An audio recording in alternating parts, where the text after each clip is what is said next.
आप यूनिवर्स के किनारे पर खड़े हैं, दो गैलेक्सीज के बीच खोए हुए, एक अदृश्य जाल से घिरे हुए जो पूरे यूनिवर्स को थामे हुए है। अगर मैं कहूँ कि ये जाल सिर्फ सितारों और ग्रहों को ही नहीं, बल्कि यूनिवर्स के जन्म, विकास और अंतिम नियति के रहस्यों को भी थामे हुए है।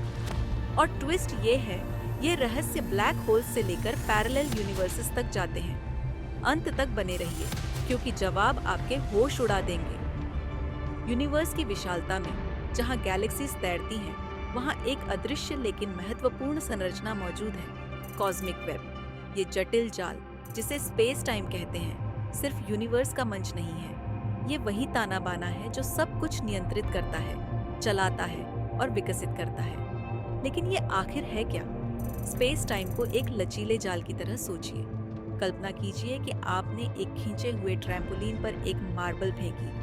वो एक डिप बनाती है। यही ठीक वैसा ही होता है जब मैसिव ऑब्जेक्ट्स जैसे सितारे और ग्रह स्पेस टाइम को घुमाव देते हैं। और सबसे रोमांचक बात यह है कि ये जाल स्थिर नहीं है। ये एक नदी की तरह बहता है, गैलेक्सीज और मैटर को अपने साथ ले जाता है। अगर यूनिवर्स में एक छुपा हुआ जाल है, तो क्या इसका मतलब है कि हम सभी किसी न किसी तरह से जुड़े हुए हैं? मुझे कमेंट्स में बताइए, आपको क्या लगता है ये कॉस्मिक वेब क्या दर्शाता है? यूनिवर्स की कहानी 13.8 अरब साल पहले बिग बैंग से शुरू होती है। ये कोई साधारण विस्फोट नहीं था, ये स्पेस का ही विस्तार था। एक पल में यूनिवर्स एक गर्म घनी प्लाज्मा से विशाल आकार में फैल गया। लेकिन ये विस्तार यहीं नहीं रुका। आज भी यूनिवर्स फैल रहा है और ट्विस्ट ये है, ये गति और तेज हो रही है। वैज्ञानिक इसका कारण एक रहस्यमय शक्ति को मानते हैं, जिसे डार्क एनर्जी कहते हैं, जो यूनिवर्स का 68% हिस्सा है। और जैसे जैसे यूनिवर्स फैलता है, दूर की गैलेक्सी से आने वाली रोशनी लंबी होती जाती है और लाल रंग में बदल जाती है। इसे रेड शिफ्ट कहते हैं, जो हमें समय में पीछे देखने का एक माध्यम है। लेकिन एक दिमाग घुमा देने वाली बात सोचिए, अगर यूनिवर्स फैल रहा है तो ये किस में फैल रहा है? ये ऐसा सवाल है जिसका जवाब वैज्ञानिक भी ढूंढ रहे हैं। अपनी थ्योरीज कमेंट्स में बताइए। हमारे यूनिवर्स के किनारों के पार क्या है? अब थोड़ा और पास आते हैं और देखते हैं कि स्पेस टाइम हमारे सौर मंडल को कैसे आकार देता है। सूरज, जो हमें जीवन देता है, स्पेस टाइम को इतना घुमा देता है कि ये अर्थ जैसे प्लैनेट्स को अपनी ऑर्बिट में खींच लेता है।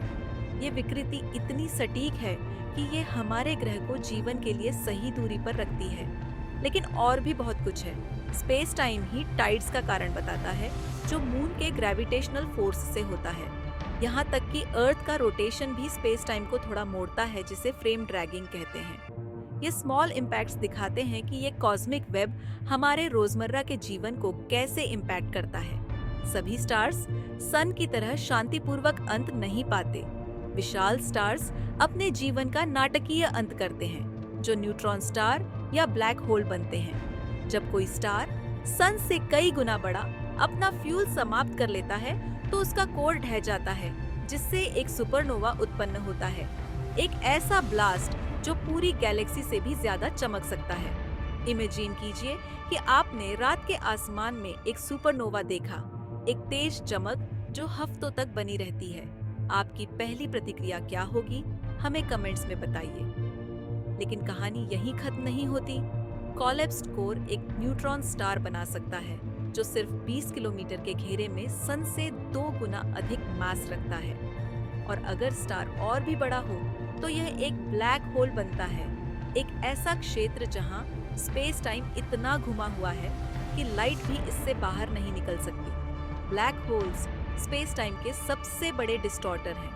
जैसे ही आप इसके पास पहुंचते हैं, ग्रेविटेशनल फोर्स इतना तीव्र हो जाता है कि आप स्पगेटिफिकेशन का शिकार हो जाते हैं, एक लंबी पतली रेखा में खींच जाते हैं। इवेंट होराइजन पर टाइम धीमा हो जाता है और इसके पार फिजिक्स के सभी नियम फेल हो जाते हैं। लेकिन ट्विस्ट ये है, कुछ ब्लैक होल्स अविश्वसनीय गति से घूमते हैं, स्पेस टाइम को अपने साथ खींचते हुए। इन्हें कर्व ब्लैक होल्स कहते हैं, और ये संभवतः पैरेलल वर्ल्ड्स की तरफ ले जाने वाले व्हाइट होल्स के रास्ते हो सकते हैं। क्या ब्लैक होल्स दूसरे यूनिवर्स के गेटवेज हो सकते हैं? अंत तक बने रहिए, क्योंकि हम इसे और विस्तार से जानेंगे। जब दो ब्लैक होल्स आपस में टकराते हैं तो वे स्पेस टाइम में लहरें भेजते हैं, जिन्हें ग्रेविटेशनल वेव्स कहते हैं। 2015 में लाइगो ने पहली बार इन्हें पकड़ा, जिससे आइंस्टाइन की 100 साल पुरानी भविष्यवाणी सच साबित हुई। इमेजिन कीजिए एक तालाब में फैलती हुई लहरों की, बस ये लहरें वास्तविकता के ताने बाने में फैलती हैं। सबसे वंडरफुल बात यह है कि ये वेव्स हमें अरबों साल पुराने यूनिवर्सल घटनाओं को सुनने की अनुमति देती है। क्या आप जानते हैं कि ग्रेविटेशनल वेव्स को एटम की चौड़ाई से भी छोटे मूवमेंट से मापा गया था? हैरान कर देने वाला है ना? कॉस्मिक वेब सिर्फ इंडिविजुअल स्टार्स और प्लैनेट्स को ही प्रभावित नहीं करता, ये पूरी गैलेक्सीज को आकार देता है। Galaxies massive filaments of dark matter से जुड़ी होती हैं, जो पूरे ब्रह्मांड में फैला एक विशाल नेटवर्क बनाती हैं। एंड्रोमेडा, हमारी निकटतम गैलेक्सी, धीरे धीरे मिल्की वे की ओर बढ़ रही है। 4.5 अरब सालों में ये दोनों टकराएंगे और एक विशाल गैलेक्सी में मिल जाएंगे। अगर वर्तमान स्थिति जारी रही तो डार्क एनर्जी कॉस्मिक वेब को इतना खींच देगी कि गैलेक्सीज इतनी दूर हो जाएंगी कि उनकी लाइट हम तक नहीं पहुंचेगी। इसे बिग फ्रीज कहते हैं, जहां यूनिवर्स एक ठंडे, अंधेरे और डेड स्पेस में बदल जाएगा।